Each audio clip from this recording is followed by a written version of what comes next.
Hello, I am Pankaj Sharma from PM Expert. In this video, we will compare brainstorming, focus groups, and facilitated workshops. First, brainstorming. Think of this as an idea factory. The goal is to generate lots of creative ideas, and there are no bad ideas.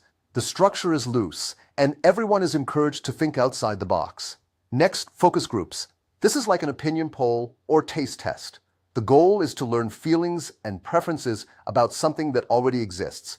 A moderator guides the discussion, and the participants are usually target customers. Finally, facilitated workshops. Think of this as a work zone.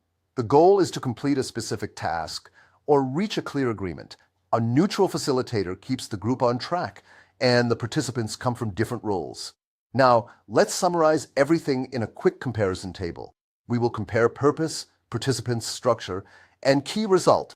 To recap, brainstorming is for generating ideas, focus groups are for collecting opinions, and facilitated workshops are for making decisions. Use the right tool for the right goal. Thank you for watching.